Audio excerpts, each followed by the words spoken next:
This computer. All right. Okay, got your flashing red light up there? I think so, yep. Beautiful. All right, we'll give it another little quick countdown. 3, 2, 1.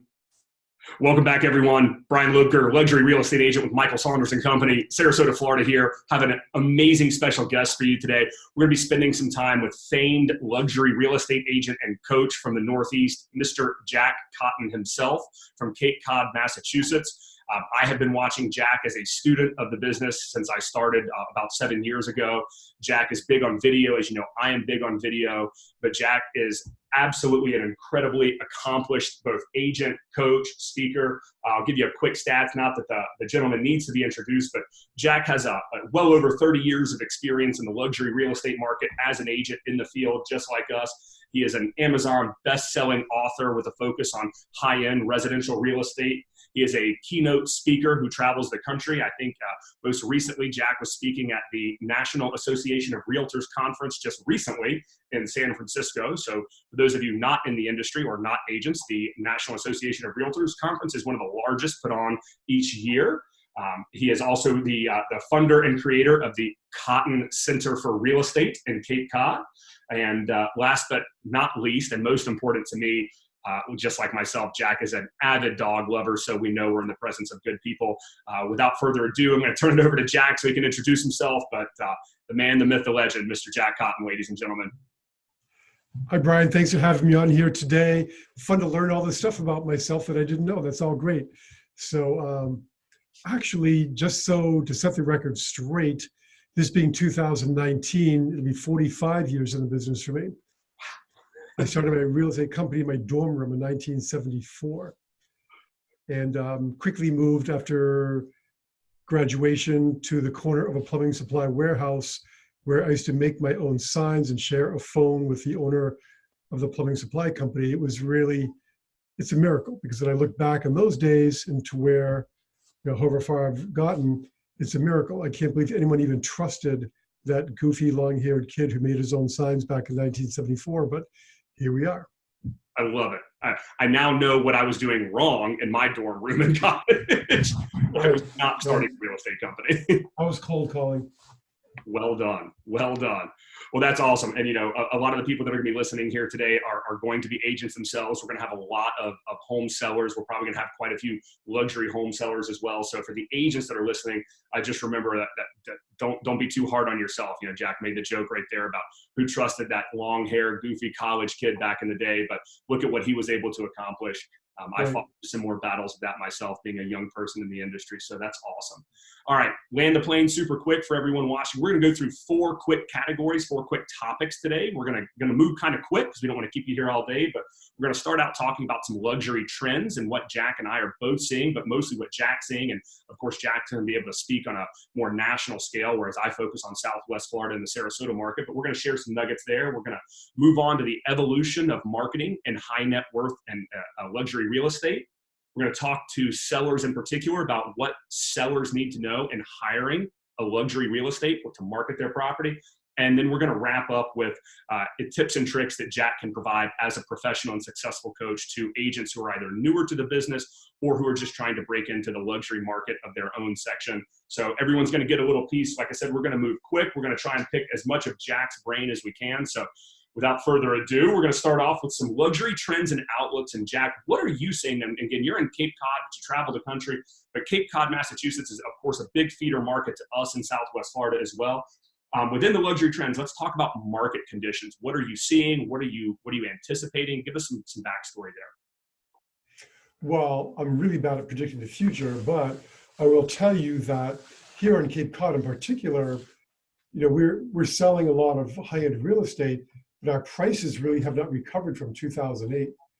So while a lot of other markets have overheated price-wise, for example, Boston just up the road, or their prices have really come up a lot since 2008. We have been pretty static since then. A lot of things we're selling now in the high end average around 25% less than what people paid for them 10 years ago. Wow. So it's a great time to be a buyer, not as much fun to be a seller here. And as I talk to other agents around the country, you see bits and pieces of that, little pockets of that here and there. I mean, San Francisco's on fire, Boston's on fire, New York was on fire, but now New York's taking a big hit because of the new tax situation. Everything I read about your neck of the woods, whether it's Southwest Florida or Southeast Florida, everyone's flocking down there. Miami, I think, is on track to become sort of the financial capital of the world. That's their goal. A lot of hedge funds are leaving Connecticut, for example, and moving to Miami. A lot of financial people from New York are leaving and going to Southeast Florida. So the thing about Miami is that it's so close to America. People like it. But anyway, that was a lame joke. Anyway. I liked it. I was laughing. I was laughing on the inside. Okay, just making sure. So here's what's going on. I think that people are very value conscious. A lot of high-end people they're very astute buyers. They don't want to overpay. This whole caricature of wealthy people lighting cigars with $50 bills could not be further from the truth. Every day when we deal with wealthy people, we learn how they became wealthy people. That is because they don't throw money around. They're very careful when they purchase, and they understand the maxim of real estate investing, even though this is not always an investment, but they understand that you don't make money when you sell, you make money when you buy. And so everybody wants a great buy, and that's what you're able to get here on Cape Cod right now. Not true in every part of the country, but I'm seeing it more and more and more. I was just talking to an agent in Fort Lauderdale, and they have a lot of inventory there now in the high end. I'm not sure how Sarasota is. I know we have a place in Naples, and we keep hearing how great the market is, but boy, you drive around there, there's a million for sale signs. So the bottom line is it's a very value conscious market. People are intelligent in this realm. They don't throw money around. They want to get a good buy. They want to get a good value.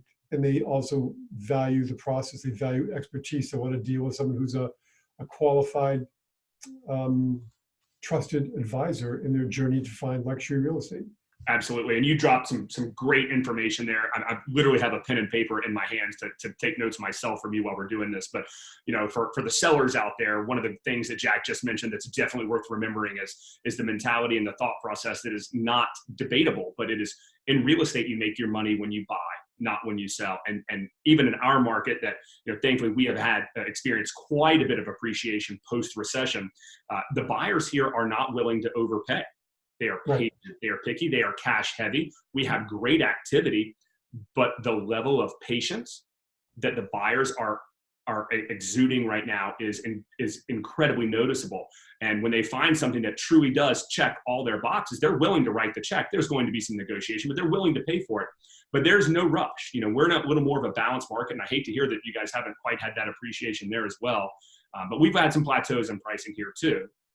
Well, our markets are similar in that they're both discretionary markets. No one's being transferred here and is under the gun to buy. If the planets line up, or the wind is out of the southwest, or the temperature is just right, and the stars are out, and blah, blah, blah, well, we might just buy a house. Then again, maybe we won't. I think I was working with those same buyers a few weeks ago. So yeah, same true. Now, funny story, I was showing property this weekend to a couple from Boston, and wow, they were ready, able, and willing to write that check for full price right out of the gate. So I actually had to temper them down and say it's okay to negotiate in our market. But yeah. Well, we've had unseasonably cold weather in November. So your Boston people, if they were here last week, we had 20-degree days, which is very unusual for November. And so what's running through their mind is that it was already starting in November. December, January, and February are not going to be that much fun. Let's get the heck out of here and go down to Florida. 100% correct. 100% correct. The worse it gets here, from a climate and a tax standpoint, the better it is for you. Exactly. And California has never been a great feeder market to us in Florida. Obviously, they offer very similar lifestyles. Right. The new tax law has our phones ringing off the hook with people from California. Interesting. Yeah. Amazing. These are extremely high net worth people who are more than capable of paying the taxes. But like you said, just because they have the money certainly doesn't mean they're willing to spend it. And at some point, it just becomes silly and non-wise for them to remain there. So establishing residency here is crazy popular in the last 12, 18 months. Right. So keeping going with the luxury trends, what are you seeing any major shifts sort of in design, architecture? Like outdoor space is a big trend for us. People are all about the outdoor space down here. I don't know if that really applies up there in Massachusetts, but you seeing any shifts? We've seen some other shifts as well, but I'll let you go first.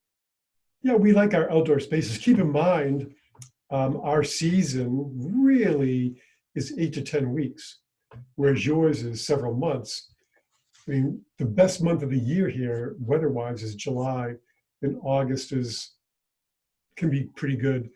June is hit or miss. It can be really great. It can be really bad. People love the autumn, like September and October. And this year in particular, the weather was phenomenal both those months. But the days get a late start. The sun doesn't really start getting up until later in the morning, and it sets earlier, so the days are really short. So to me, the best month is July. And so, yeah, outdoor spaces are important, but what people want is a view. People like to have southern or western exposure most of the time in this location. On Cape Cod, the prevailing wind in the summertime is southwest, so people like to take advantage of that. People just aren't into sunrises, they like sunsets. I don't know what that's all about, but anyway. But we're also seeing a lot of big houses. I mean, and we're finding that people in the high end typically don't want to buy someone else's dream. So we've seen a lot of people buying houses here to tear them down and build new construction. We're seeing that. And then when they get the house done, though, they're not going to get their money back for the most part. And they realize that, they understand that, and they accept that. But people would rather not buy someone else's dream unless you have really great universal taste. This is a bad real estate commercial, but anyway. But it's honest, and sellers need to know that. Yeah, the sellers you're not going to get the money back. So you just need to enjoy. And, time and time again, a seller will call me to come to their property. We had one in particular, it was a couple of years ago, but it's an extreme example. The guy bought this piece of land, I don't know, it was like 5 or 6 acres on a marsh. So it's not even great water, but very private. And he spent like $13 million. He had like all these craftsmen come from Italy and Poland, and they did the most incredible woodwork and stonework that you've ever seen in your life. So basically, he's all in here for 15 or 16 million by the time he's done. And you're talking about a street where the average sale is like 1.8. So he's 10 times the street. And so I try not to offend people, but I just have a special knack for that. And, you and me both. And he wanted my thought on the number, and I wouldn't give him a number. I said, you know what? This is not even a house. This is like a work of art that you live in. And my advice to you is that you poured your heart and soul into this. Just relax, enjoy the house. Let's talk again in 10 years and see what the market looks like then, because right now, there's just no way you're going to get your money out of here. And he was very upset. And I didn't want the listing. I didn't take the listing. It finally sold several years later, but he basically got about 40 cents on the dollar, which is actually more than I thought he would get. Wow. Yeah. But good for you. And that's a big part of my practice of luxury real estate is we have to be honest and we have to give the facts. And so again, to the sellers that are listening, you're not always going to like them, but together in private, we can discuss them. And once they're on the table, we can make an educated decision together as a group on how best to move forward. And the market is going to do what the market is going to do. You as a seller don't dictate the price. Us as agents and brokers do not dictate the price. Ultimately, it's the buyers who are active in the marketplace who are going to determine what a property is worth. So that's what's nice about the high end is that typically the consumer, whether it's a buyer or a seller, they understand markets. And we have a house for sale now. We listed it for $995. The seller paid $1,750,000 and put $100,000 or $200,000 into it. So they're in for close to $2 million. So we're listing it for 50 cents of the dollar. It's an extreme example, but they're like, so I told them, your house really should be under $1 million. And they just like, well, that's the market. That's the market. I mean, they just accepted it. Whereas if you were talking to someone who in a $400,000 house, if you told them that their house is now worth $300,000, you might have to do CPR. You most likely would. You're going to want to go ahead and have 911 plugged into the iPhone. Exactly. Yeah. So anyway, people understand markets, and if you want to sell today, we're stuck with the market that we have today. Right. And there's really nothing to be gained for me by not telling the truth. Number one, as I get older, my memory's getting worse, and having to remember things that aren't the truth, I just wouldn't even work. So when you tell people the truth, you don't have to remember what you told them because it's the truth. And but it's not always happy news for a seller who's looking at listing the property for 20 to 25% less than they paid for it. Right. And it does happen. And the competition of new construction is incredibly present in our market in Sarasota. Housing starts, new homes were suppressed to zero for 10 years during the recession. So, there was no option for luxury buyers to find new construction. So it's something that was not available for 10 years. And now obviously, buyers want what they couldn't have. And it's very difficult for the resale. And going back to, just because that particular home was a piece of art, and it truly was, and the stories and the collections that must have been in that home are not to be undervalued. But unfortunately, real estate is real estate, and the market is the market. And, happy they were able to sell in the end. We should put overpaying or overpricing in a little bit of context also, because I was sitting with a buyer a year or maybe, 6 or 7 months after he bought the house, and he overpaid for it, but he wanted it. And we're sitting, it's like the end of the summer, we're sitting in the house, and he's like, man, did I overpay for this house? And I said, well, that's what you wanted. And he goes, yeah. He said, you know what? My son came to visit for the weekend. He stayed for 10 days. And next summer, he's getting a job here and staying for the whole summer. This house is worth every dime I paid for it. That's an amazing story. That intrinsic value cannot be discounted. Exactly. That's what people understand in the high end. Yeah. So the biggest mistake you can make in business, in our business, is assuming that the consumer, whether it's a buyer or a seller, would want the same thing you would want in a given situation. So for example, we always assume that if I was selling my house, I would want the highest price possible. And we have plenty of sellers who don't care about the highest price. They care about who buys the house. Are they going to tear it down? Are they going to preserve it? Are they going to take care of it? Are they going to become stewards of this property like they were? And we had one lady, she was willing to sell her house for $1 million less. She had multiple offers, and she was willing to sell for $1 million less to the people who were going to be stewards of the property. That's more than a buyer. That's way above the level of being a buyer of the property or an owner of a property, when you're a steward, when you care for it and love and nurture a piece of real estate, which is important to the seller. So the money's not always the bottom line, and that always fascinates me. Yes, and remember that, agents and buyers watching this, there's more to it than just the dollar value. Right. Take time to learn, why is someone selling the home? What's important to them? That intrinsic value, in the end, that's a perfect example. There was an actual figure, $1 million variance for someone who would continue to care for that property in the same way the seller did. So take time to learn. There's more than simply making offers. And it's great that you're all cash and close in 30 or 45 days. Those are all wonderful things, but take time to learn. And that goes right into the next topic, sort of what I wanted to pick your brain about, and what you've seen in the evolution of marketing luxury real estate. And we don't necessarily have to go through the incredible career you've had, but if we just look even post-recession in the digital age, and what are you seeing, and what are the shifts that you've seen in the marketing of luxury real estate for high-end homes, talking both to sellers and agents that might be watching this, but what have you seen working, what's not, where are you shifting your energy? Give us an elaboration on that. Well, one thing that has not changed from when I began is the whole concept of high touch. And high tech makes it easier to be high touch. So when I first began, you have to understand, you're so young, this cracks me up. But anyway, when I began in real estate, there was no such thing as a photocopy. There was no such thing as making a copy, sending a fax. There was no such thing as word processing. When you wanted to type a letter to somebody, you either typed it with in my case, I had a Remington typewriter. I bought it in college for $75. It's all I could afford. And the typewriter typed in script, because I couldn't afford a typewriter that typed in regular letters. So I had to buy one that typed in script. And so you were typing, and if you made a mistake, you either had to, turn the paper up and get a little white out, which you could get high at the same time when you're fixing it. Multifaceted. Yeah, we always like to multitask.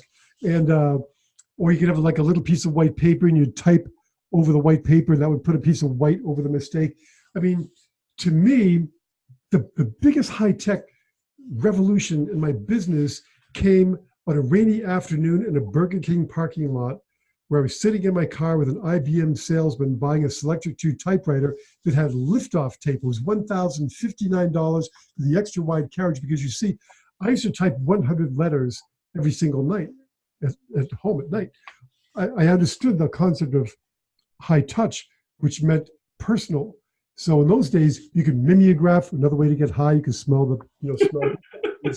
But I just wasn't really into that. So I always felt that making the letters personal was critically important. So I would hand type 100 letters every night, beginning with my Remington typewriter with the whiteout. And then when the IBM Selector 2 typewriter came out with, it actually had an extra ribbon with stickiness on it. So you type over your mistake, it would take the ink right off the paper. Then you could type the new letter where you made the mistake. It was revolutionary. That was like so high tech. And then so all the real estate agents watching this who have a fear of prospecting or don't want to knock doors or make phone calls, imagine trading that fear for having to type by hand 100 letters a night. Right. Much respect. Right.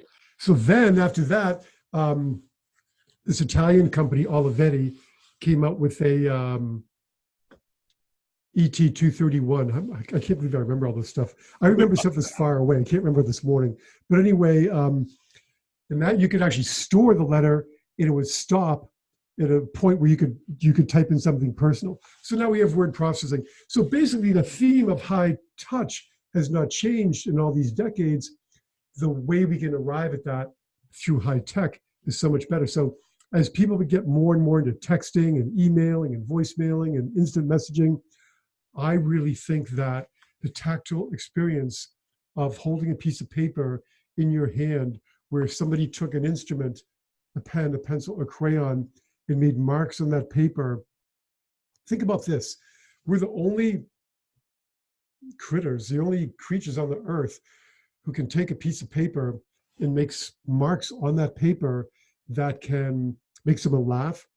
It can make someone cry. It can make someone smile. It can change someone's day.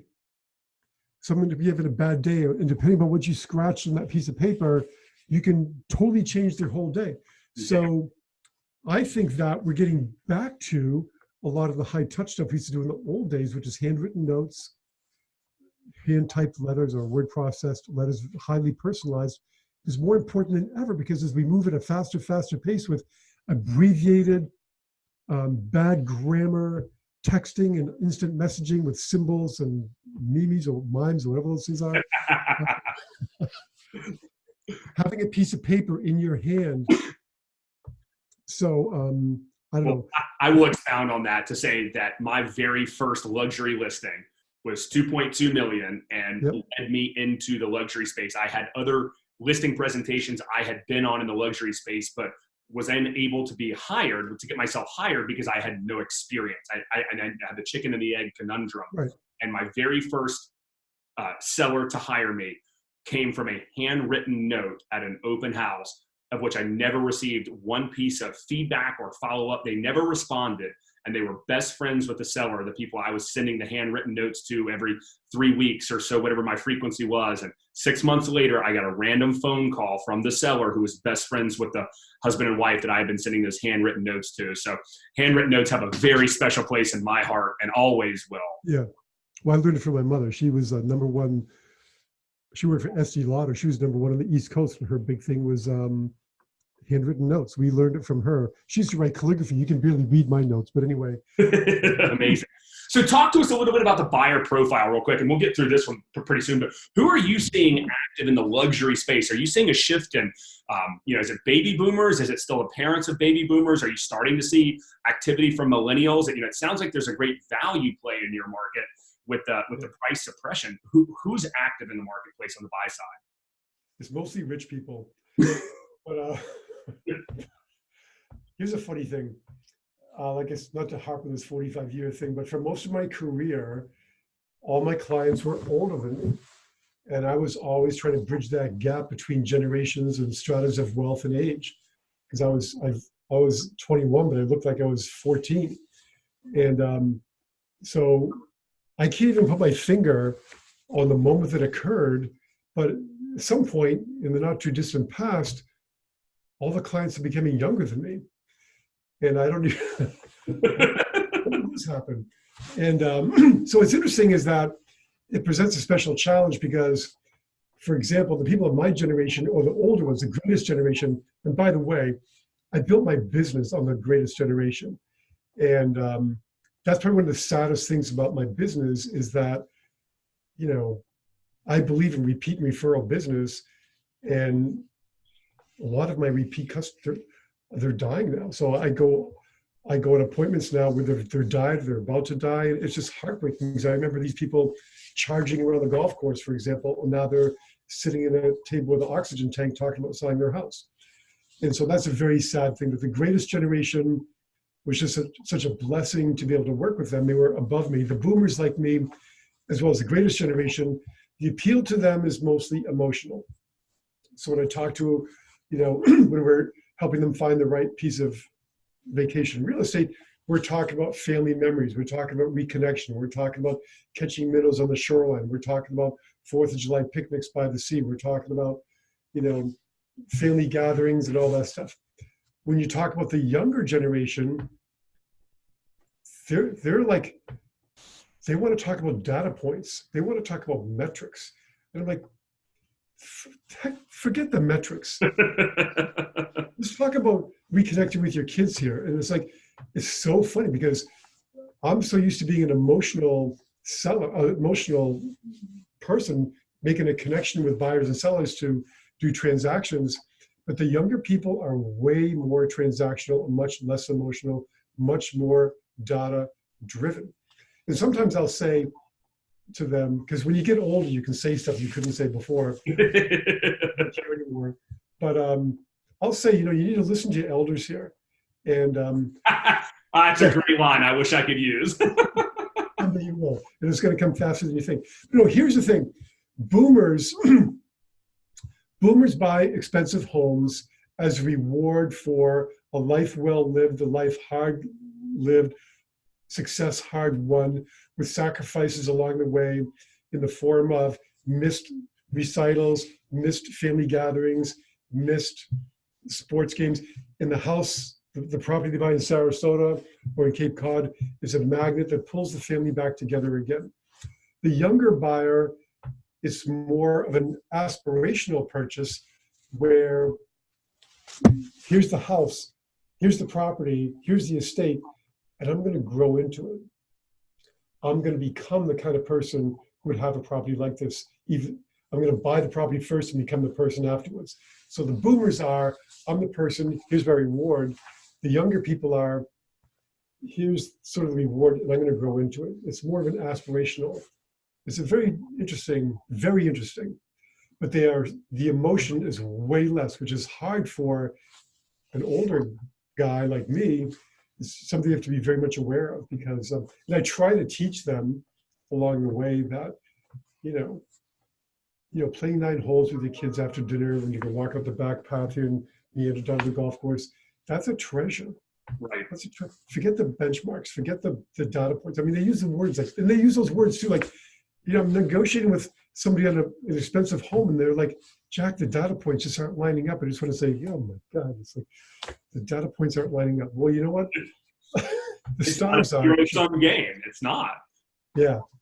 That's 100% true. But so knowing the fact that obviously the luxury buyers are getting younger and younger, and you know, Sarasota is not exactly known to be a millennial marketplace, but we are still seeing it. You know, our average age down here, I think Google puts us somewhere in around the 50-year-old mark for our major metro area in downtown Sarasota. But of course, you know, probably the average age is, you know, early to mid 60s, but we are still seeing it. We're starting to see the younger and younger luxury buyers. So on the agent side and on the marketing side of homes, is this a big play? And, you know, I've watched your videos on you getting into social media and learning it, even though I think you even made the joke teaching the old dog new tricks in that video, but you recognize you have to do it with video.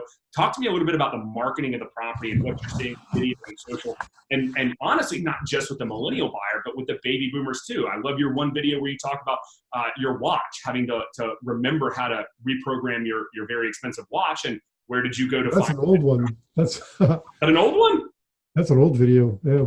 That's evergreen content then. Yeah. So what do you do there? Video, social, on the marketing side? You know, I resisted video a lot because my fear was, I mean, again, in a second home market where all the buyers are far away and the sellers are often far away also, My experience has been that it's really hard to sell a house sight unseen. People have to come and visit the house in person, visit the property in person. My biggest fear with video always was that you're giving them so much information that they feel like they don't need to come and see it in person. So video has evolved over time, and the bar keeps getting raised. And so we understand that our goal is not to sell the house with the video. Our goal is to get people to come and see the house in person. So we always try to tell us. Very interesting thought. And I agree with you completely that there is a fine line. And I'm obviously a digital guy. There is a fine line in putting out too much information about a property where the potential buyer no longer feels the need to come and visit the home in person. So taking that. It's a pain to come to Sarasota. I mean, it's an all-day trip, even from Boston, a direct JetBlue to Sarasota, still all day. And so if I could eliminate it by watching the video, I will. So the way we do if you watch my videos, if you go to my Realtor website, our videos always tell a story. We sold a house this summer for most expensive home ever sold in the particular area. It was only $2 million, but it was double the other prices. We reenacted the search for this property by the first owner of the property back in the 1940s, where this guy was actually a veteran of World War I and World War II. Wow. He was a reconnaissance pilot in both wars. And so we rented a biplane. We learned that the FAA, it's illegal to mount cameras on an airplane. Did you know that? I did not know that. I had to hold the camera in the plane. We had people on the ground. So we reenacted in a biplane his search for the perfect property. And then we said, your reconnaissance is over. Here the perfect property is now yours. We have another property we just listed now where, imagine this, you have kids? I do not. Yeah. So imagine a 9-year-old kid. Think about a 9-year-old kid you know. Do you know any 9-year-old kids? I do. My business partner has one. Right. So look at this kid and then think about this story. So we just listed a house here, and the guy who built the house in around the late 1800s went to work on the ocean as a cabin boy at age 9. Wow.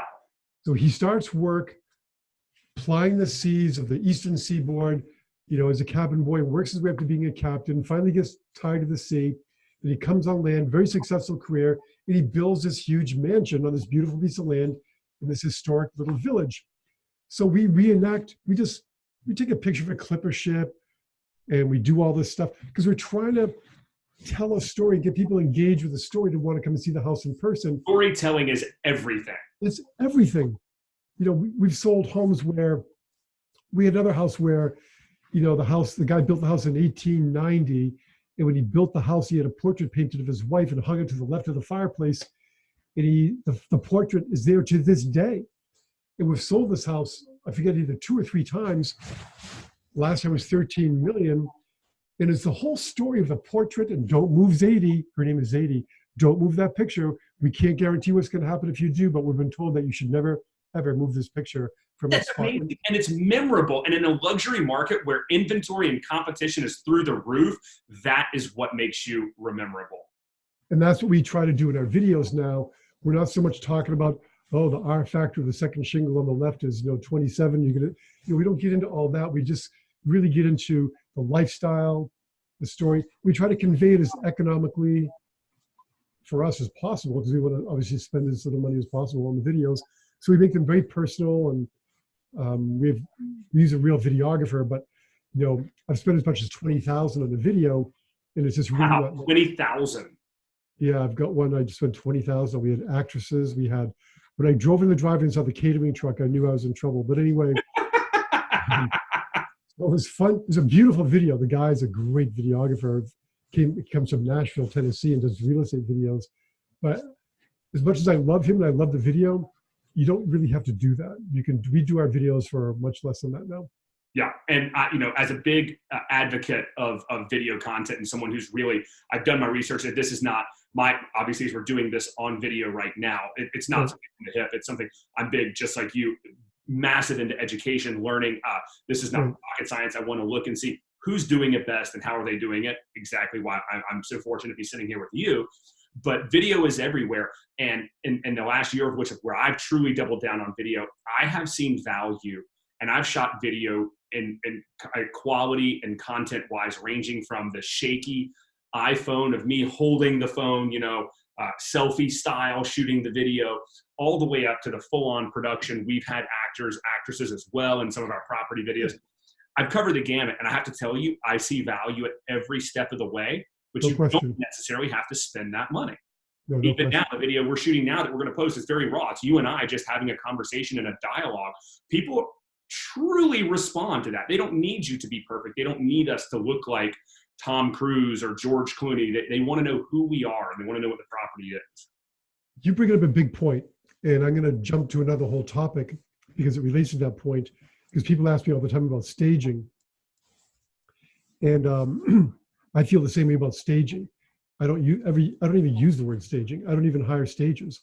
I'm a big proponent of market preparation, which is something I do. If I need a stager to come in under my authority to do some elements of a house under my market preparation, I do that. But stagers stage homes for each other, and they make the home too perfect. And I've seen situations where the buyer comes in, what's going on here? What are they trying to hide? What's all this birch logs in the fireplace? Who burns birch logs? Anyway, it's just like, so the reason I brought that up is because if the video is too good, too polished, too Hollywood, it's like staging. People are gonna wonder, like, what's going on here?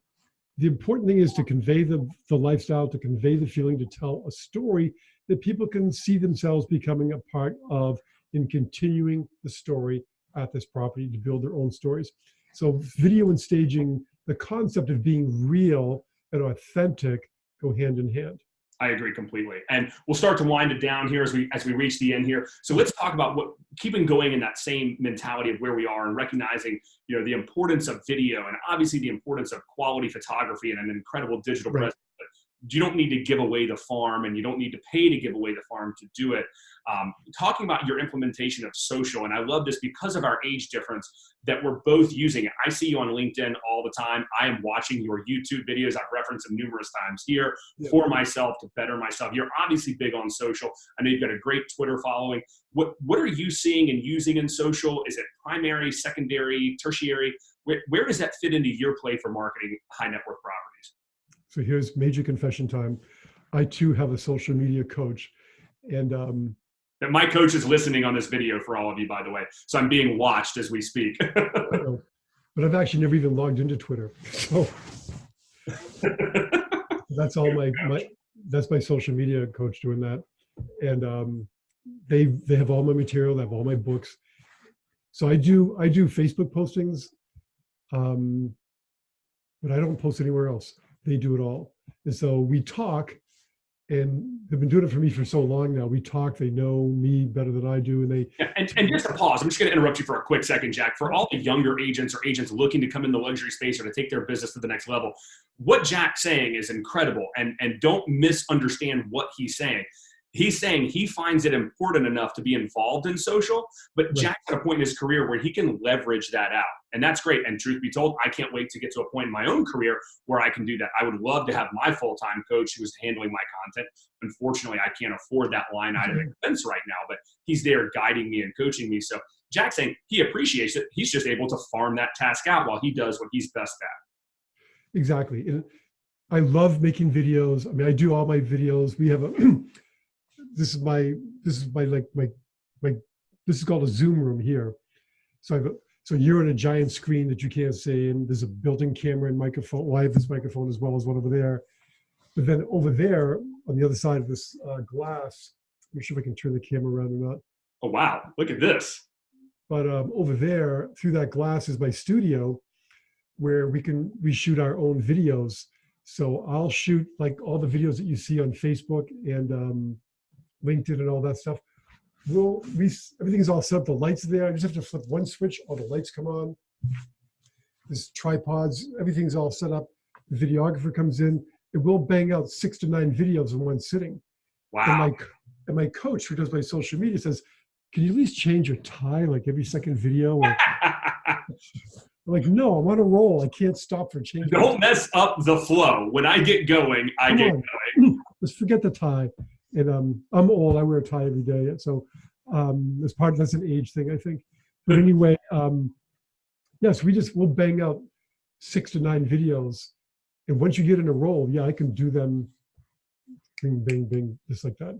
I But agree. it's important. People like video. Video's where it's at. If you're not, and just if you're afraid of doing video, get over it. Again, another advantage of being older is that I really don't care. Lucky man. Lucky man. I really don't care how I look. It's just, this is how I look. I mean, this is it. And I can't change it. I'm not about to change it. My message, I hope, is important to everyone. People can get beyond how I might look that day. So I try to always have good content and bring value. That's the number one ticket to being successful in real estate in general and high-end real estate specifically. Bring value in everything you do. More and more, as agents, we are seen as being generic. And when you're generic, the only differentiator is price. Write that down, everyone. Write that down. If you are generic, the only difference is price, and that is your commission. Right, exactly. So if you want to be a toll taker on the Get Your Home Sold highway, then you can compete on price. But if you want to be a value enhancer, someone who brings value to the proposition of getting a home bought or sold, then you're less price sensitive. Absolutely. All right. Well, we're out of time. Again, very famous luxury real estate agent, Jack Cotton, 40 plus years in the business, Amazon bestseller, keynote speaker, just left speaking at the National Association of Realtors Conference in San Francisco. Jack, I can't tell you, I am honored. I am thankful and appreciative. Pleasure's all mine. The pleasure's all mine. Thank you for inviting me on. My pleasure. All right, so we're going to end this real quick. We're going to give Jack the floor. We're going to let him plug. Jack is still an active luxury real estate agent. Jack also has numerous amazing books worth reading and an incredible coaching platform. So all you agents and brokers that are listening, we're going to give Jack the floor, let him give you his website, self-plug. Take it away, Jack. Yeah, you've said it all. There's nothing more to add. Just go to jackcotton.com, send me an email or hit me up on one of those social media things. And, you can even send me an IM, right? With a little meme in there. You can put a meme in there if you want, and I'll get back to you. So I love it. Awesome. All right. Thanks again, Jack. JackCotton.com. Always a pleasure. Thank you guys for spending time with us, and we'll see you again here soon. Cheers. Yeah. Bye-bye.